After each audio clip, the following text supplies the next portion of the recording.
Okay, we are going to start with spinal cord anatomy.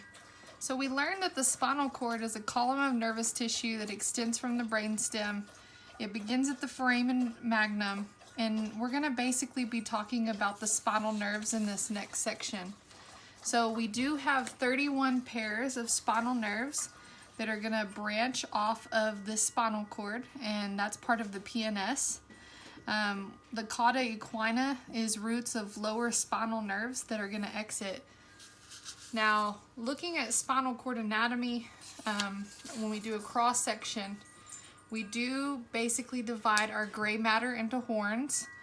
This is where your spinal nerves are going to branch off, is off your posterior and anterior horns.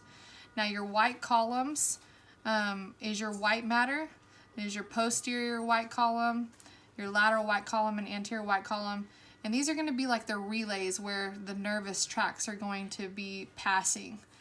So it's important that we look over spinal nerves again. So all of our spinal cord, our gray horns, the posterior and anterior, are going to give rise to our spinal nerves. There's going to be 31 pairs. So coming off the posterior gray horn, you have your posterior rootlets, which is going to have a swelling, which is we're going to be called the posterior root ganglion and the posterior root. And then off of the anterior side is the anterior rootlets and the anterior root. So horns, when I say horns, that means gray matter, are going to give rise to your anterior and posterior roots of spinal nerves. Now, one thing that we learned at the very end of chapter 12, or the cranial nerve or central nervous system, is that sensory neurons are going to travel in the posterior root, and all of the neuron cell bodies of unipolar axons, all of the neuron cell bodies of unipolar neurons, are going to associate with this ganglia. A ganglia is a swelling, but it's a group of unipolar neuron cell bodies. So we're going to have lots and lots of cell bodies associated with here. Now, your interneurons are within the cerebrum and in the spinal cord. So interneurons are in the brain and spinal cord. So this is basically your safety pin cycle, but using a cross section of the spinal cord. And then motor neurons are going to exit out the anterior root. So we are starting the peripheral nervous system. Basically, when we cover the peripheral nervous system, we're saying the PNS.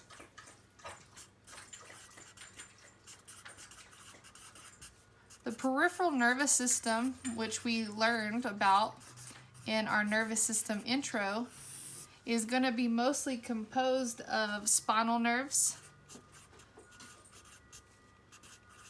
which we just started to learn about, cranial nerves, but we also are going to be talking about the ganglia that we just talked about.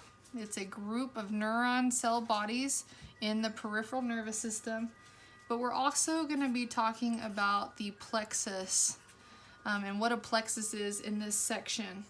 Now, just for review, when we talked about the peripheral nervous system, which is the PNS is going to divide into 3 nervous systems: the somatic nervous system, the ANS, the autonomic nervous system, and the ENS, which is the enteric nervous system. So these are the 3 branches of the peripheral nervous system. Now, when we talked about the somatic nervous system, we did say that our somatic nervous system is going to control your skeletal muscles,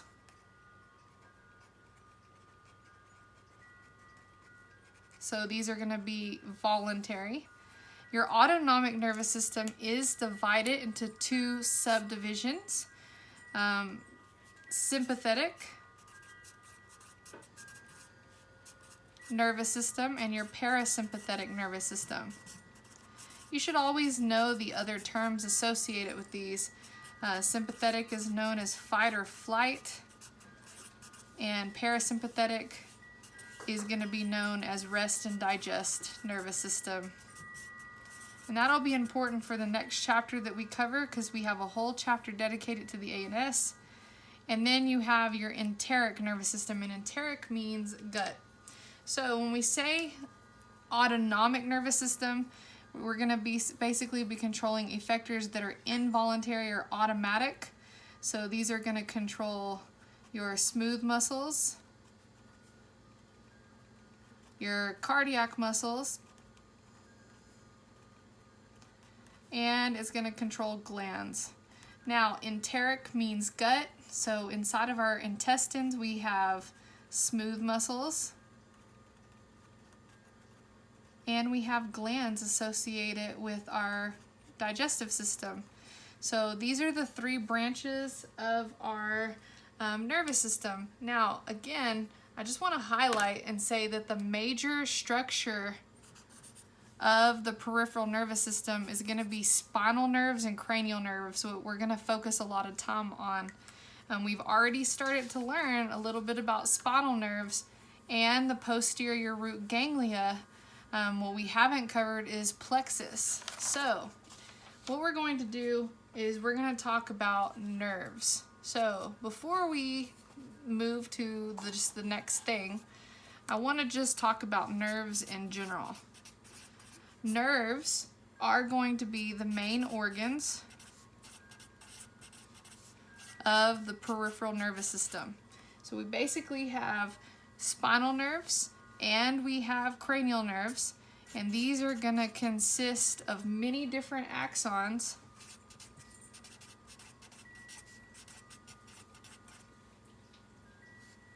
of neurons that are bound together.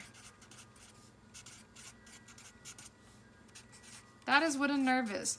So when we talk about neurons, the neurons can be sensory and motor neurons because they're going to be bound together. They're going to be bound together by connective tissue that we'll talk about. So when we talk about nerves, when we talk about the composition of a nerve is going to determine what type of neurons are in there. So if we say that the composition of a nerve is mixed, it has both sensory and motor neurons involved. It can be sensory only. If we say the composition is sensory, that means that it contains sensory neurons only, but the composition of nerves can also be motor. Now, when we say motor, it's motor only. So it has motor neurons only if it has a motor composition. If you say that a nerve is sensory, it is going to have sensory neurons only. So some of our nerves, not really our spinal nerves, but our cranial nerves, some of them are sensory only. So when you say sensory, the composition is sensory, you're literally saying it's got sensory neurons only. But if you say that it's mixed, mixed means it has both. So another word we use for mixed is both, but when we say both, it literally means it has sensory neurons and motor neurons. So a mixed composition nerve, it has sensory neurons and it has motor neurons. That's what mixed composition means.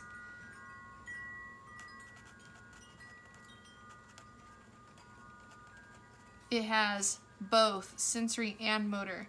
So by looking at a cross-section of a spinal cord, which we've done in the past, and we talk about the nerve, the spinal nerve is both sensory and motor, so we would say that this is a mixed nerve. So that is what we're going to be talking about. We're going to go a little more into nerves, and then we're going to talk about cranial nerves, and then we're going to go into spinal nerves and plexuses as we go through this.